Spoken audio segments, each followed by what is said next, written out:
Hey, everyone, and welcome to another edition of CTS Biz Talk. I'm your host, Frank Stevens.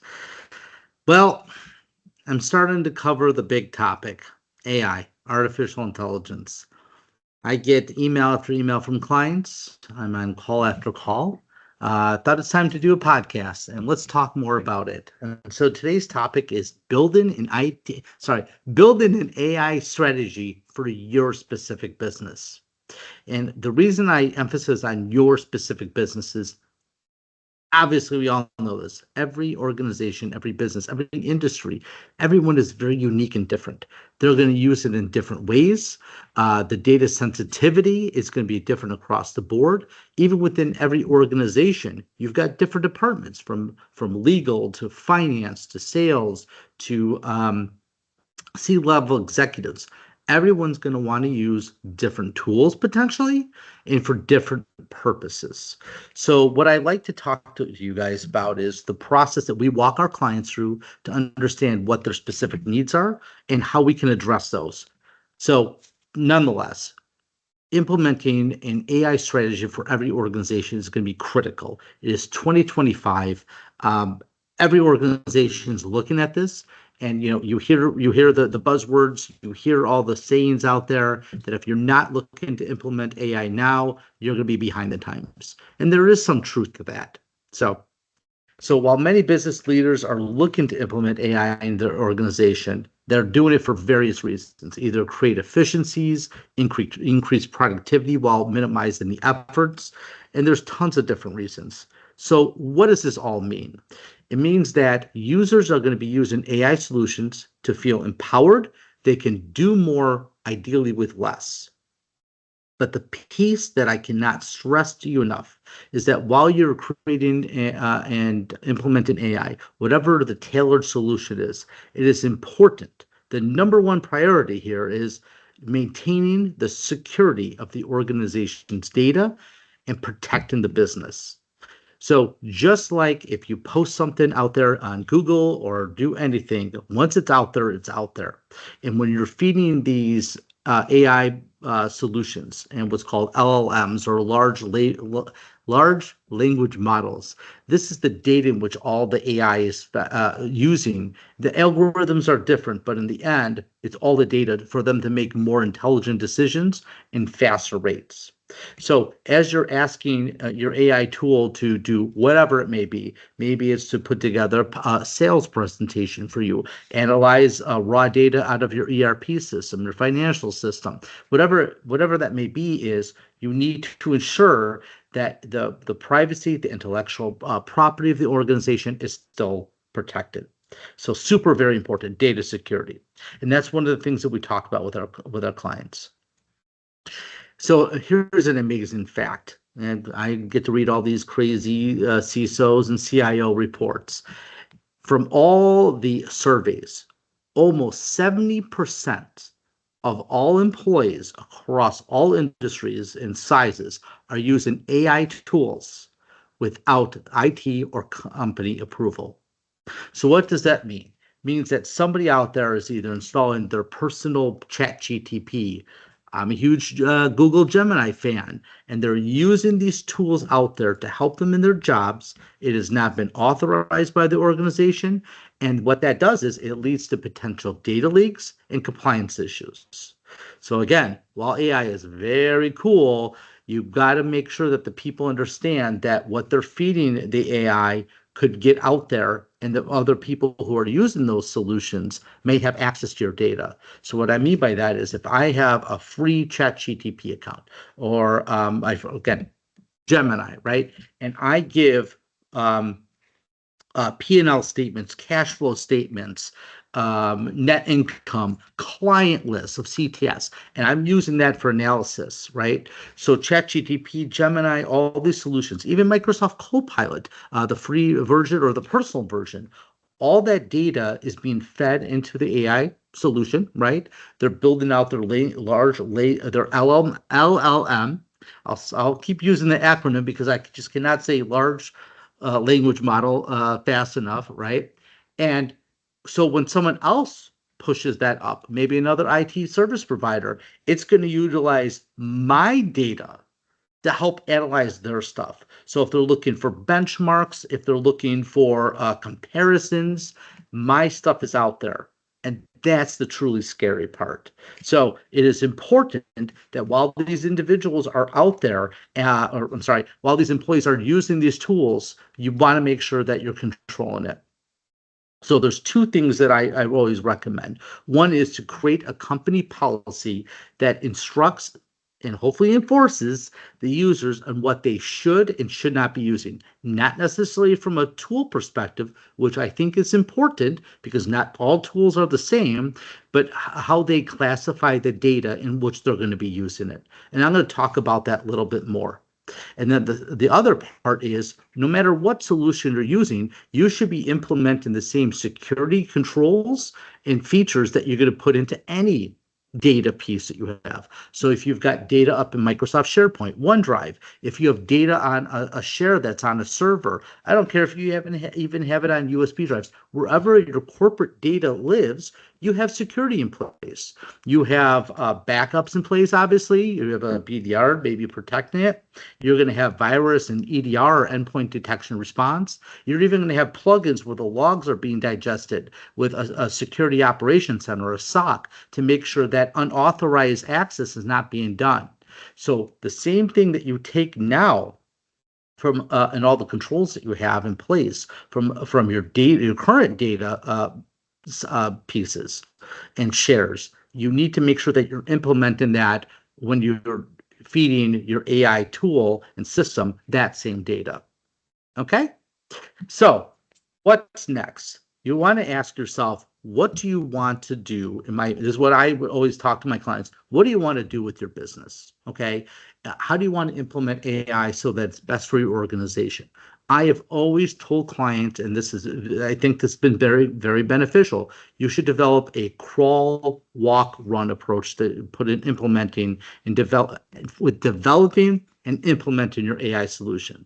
So what I mean by that is you're not just going to come out of the box and just say, let's start doing everything under the sun and let's just automate everything with AI and we don't need to do anything. That is not the approach you should take. So I like to tell people, why don't you start with the basics? Get your users and yourself used to using AI and learn the syntax of how you should ask things. It's much different than doing a Google search. And the more you feed it of your organization, the way you operate, the way you think, and the way you guys do stuff, your AI solution, whatever it may be, is going to be smarter in the long run for you.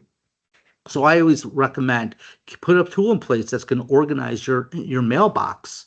That's easy stuff. Creating presentations. So Copilot is really cool with that. Hey, I need to do a presentation, and can you please create that initial draft? Note taking is super popular, and if anyone who's not done any of that, you should be doing that. There's Otter, there's tons of options out there. Just Google it, and you'll find out. AI note takers. So it's not just about doing, recording a video like I'm doing now, but it is using artificial intelligence to digest the movement, the content, my tone, all those pieces within a meeting, and creating an intelligent summary of what took place, as well as action items for next steps. Super cool stuff. But again, this is that crawling aspect of implementing a nice AI strategy within your organization. Calculations within Excel. Some of us are experts with formulas and calculations in Excel. Others need a little guidance. That's where AI really comes into place.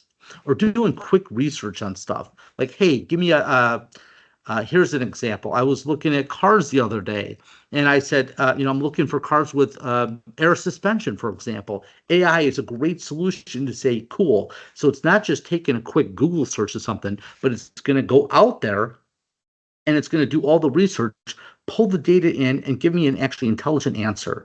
So that, obviously that's a personal example that I gave, but I think you understand that you should be using it in that crawl mentality. And then as you get things are clicking and people are starting to get used to it, then you're going to start doing some more implementations of higher end things.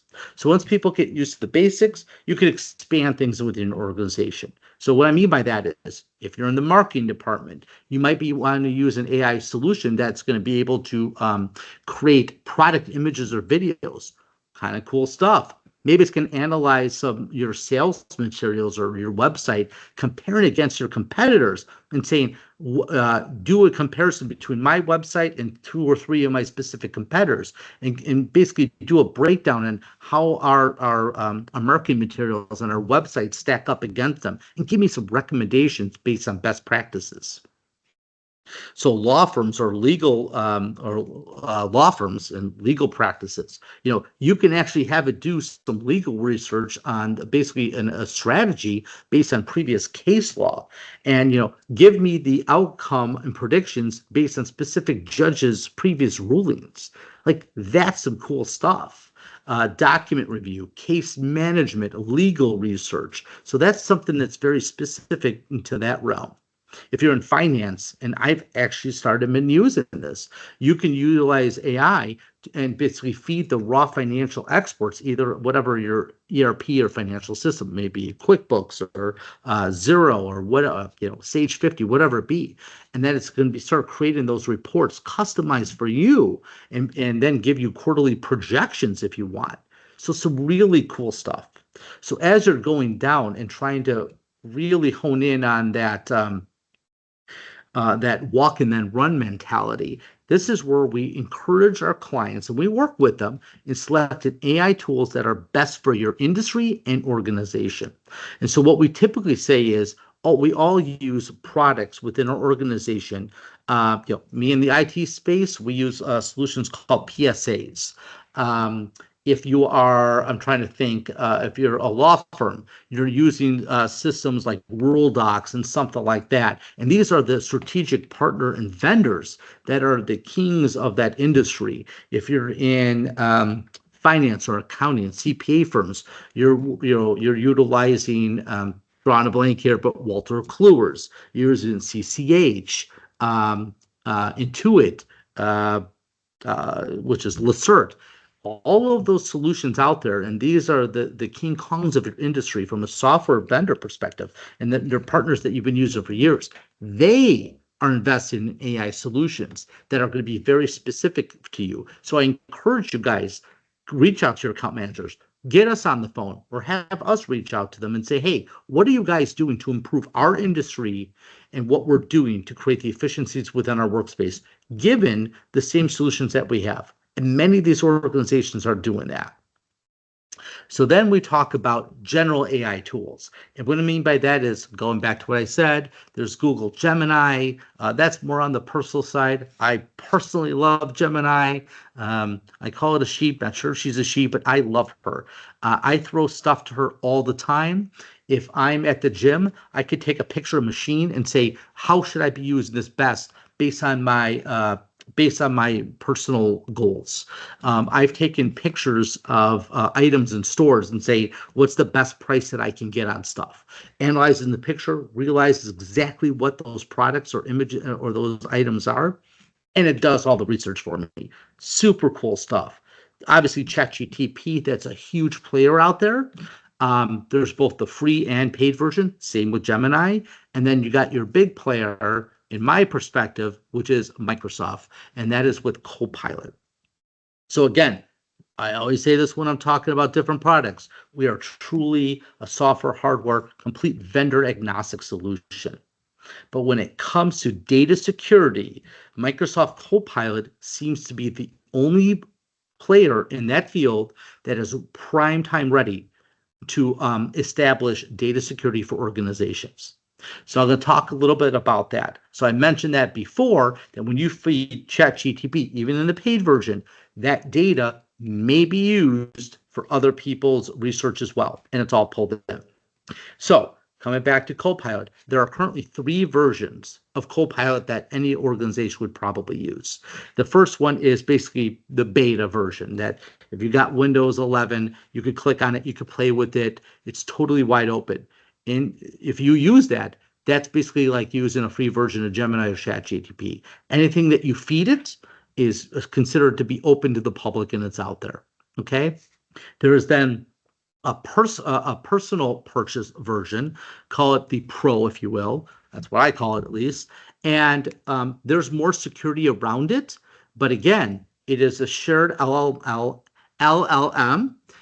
There is data being shared on the back end for it to learn and to be smarter itself. The third version is Microsoft Copilot 365. So that is $30 a month. I get it, it's not cheap, but that is the only solution out there from everything that I've read and researched that has enterprise data protection. And what does that mean? Basically, it's an organization. The data that I feed it, it is only used within my organization and no one else out there. So from my system through Copilot, from a transmission perspective, all that data is encrypted and secure, and the storage of that data, we're using it to learn more about me and make better decisions and craft emails and presentations. All of that is only within our Microsoft tenant and is not shared elsewhere. So that is super important to remember. When you have intellectual property and or corporate sensitive data, maybe HR data, sales data, whatever it may be, it is super important that you are not using all those other tools out there. And Microsoft Copilot 365 is the only tool that is guaranteeing. Obviously, Microsoft's got its qualms. I'm not going to debate that. But right now, that is the only one that's doing it. So I'm going to talk a little bit more about Copilot. Again, you should look at all the solutions out there. we have one client, a couple clients that we're working with. First, we establish the corporate policy on what to be using for AI, because in many cases they're going to use Microsoft Copilot for that sensitive stuff. But if they want to use Gemini or ChatGPT or even a free version of Copilot for their personal use at work or for non-sensitive stuff, there's absolutely nothing wrong with that, as long as you know that the employees can differentiate those different classifications and sensitivity of the data. So what's so cool about Copilot, and in the last couple months that I've been playing with it, it blows my mind, the intelligence and the depth in which it understands me as a person, Frank Stevens, and I'm going to get into that, my organization, what we do, and how we interact with clients. So going back to how it really knows me, when you have Microsoft Copilot, it plugs into your Microsoft account. Okay, so what that means is it knows my emails, it knows my sent items, specifically how Frank Stevens writes. So if I ask it to create a draft, it is truly going to be looking like me. It's not going to be an AI bot that you typically see from a ChatGPT or something where you're like, who wrote this? I can go stories about my kids with AI tools, but like teachers are like, hey, Jack, Ethan, those are my boys. You didn't write this. Like, it's not, you wouldn't use these words. With Copilot, because it's ingrained and it's digested in my entire mailbox, it knows things I write, my writing style, how I punctuate stuff. Very often I'll say Happy Monday or stuff like that. I put little smiley faces at the end. It understands that. So in any kind of document, whether it be a statement of work, draft, presentation, it mimics me as a person. And for me, that is amazing. The other cool thing about Microsoft Copilot is it has access to, again, my entire tenant as an organization and specifically my data. So when we're talking about data of the whole organization, you do have the capability of locking down certain SharePoint drives and files. So there is granular security that any provider or any provider like myself could help you guys implement. So it's not like the Wild West where it's all the data within an organization. But for me, it has access to, my Copilot has access to all my Outlook data, my Teams data, and SharePoint data that Frank Stevens, has access for.